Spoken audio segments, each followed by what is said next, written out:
Right. My dog's somewhat different tonight, isn't it? It's the underside of this thing again.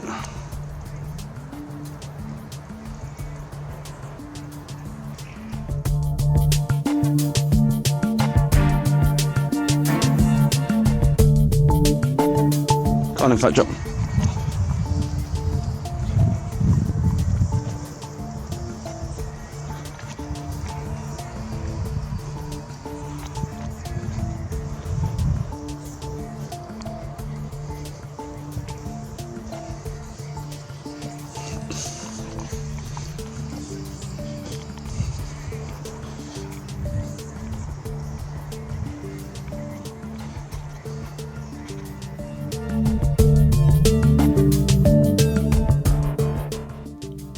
Okay, so welcome back.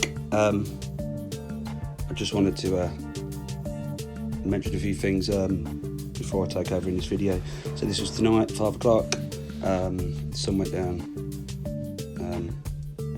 just before 4:30. This is this big blue planet again. First thing I'd like to state is that there's definitely two objects in the sky that rise every night, possibly 3. But this is the biggest of them. It's a big blue planet, and it has red dust underneath it that manifests itself and looks like a red dragon. I've said this in numerous videos over the past year. I'm not making this up, because how can I keep showing the same thing over and over again? Also, I posted I consider it 100% proof that there's definitely something being hidden in the sky. A video last night. Anyway, I will leave a link to it at the end of this video. Basically showing proof that this thing is in the sky. And the two biggest arguments I get are, there can't be a planet that close because the gravity of a planet that big and that close would mess with the Earth. Well, I'd like to point you to David Talbot, his name is, and Symbols of an Alien Sky. I'll leave the link below. And this points back to a time when all our known planets were a lot closer to the Earth, and not just one of them, all of them were a lot closer to the Earth, and how they were documented through history. So that's David Talbot, Symbols of an Alien Sky. So maybe watch that first before you start jumping down my throat about planetary bodies being close. And secondly, everyone keeps saying to me, Sir Isaac Newton, what about gravity? Well, I grew up just down the road from Woolsthorpe Manor in Grantham. There's a picture of Sir Isaac Newton hanging in my mum and dad's front room. It has been all my life for the last 42 years anyway. My dad's a massive fan of his. And I'd just like to say that it is just that. It is just a theory. Like my red dragon that you're watching now, even though Rex Bear's picture looks exactly the same, and we live 2 different continents. And my one. Anyway, so yeah, I'd just like to point out, before you jump down my throat, have a look at David Talbot's Symbols of an Alien Sky. Like I said, I'll leave the link below. And yeah, I've been to Woolsthorpe Manor, which is the birthplace of Sir Isaac Newton, so many times that I can't even remember how many times I've been. Like I said, my dad's an avid fan, and it has been all his life.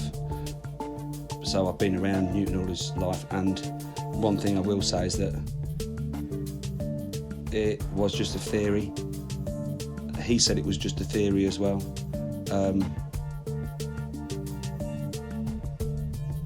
And if you do a little bit of research on both of them, then maybe come back and throw an argument at me, and we can take it from there. But I'm telling you right now, just because it's a theory doesn't mean it's real. I think gravity is more magnetism, but then I might be wrong there as well.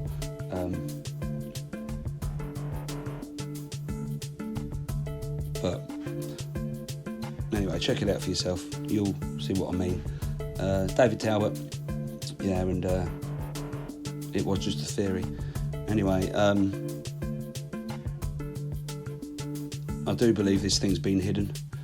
I believe that there are all sorts of lenses. There's definitely a moon and sun simulator in the sky, and they are using some form of polarization to hide this from us.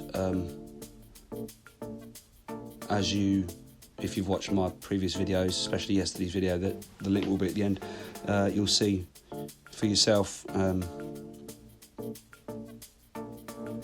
how this has been hidden. But anyway, I'll leave this video now to play. Thanks for watching, and I'll probably take over again in a minute or two. Cheers, thank you all.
Red.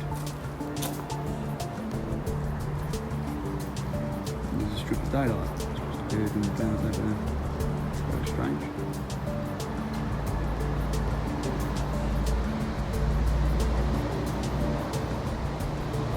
But actually it's not strange, it's a very big giant blue planet going over our heads with red dust.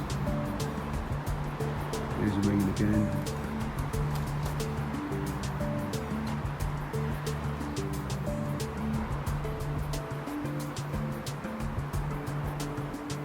The best way to prove it is just keep posting it as much as possible until somebody takes notice. I suppose.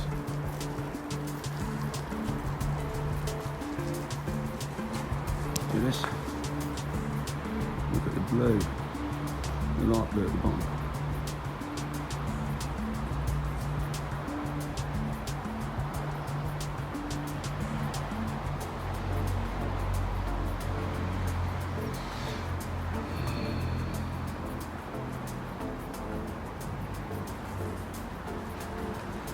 Anyway, thanks for watching, peace and love.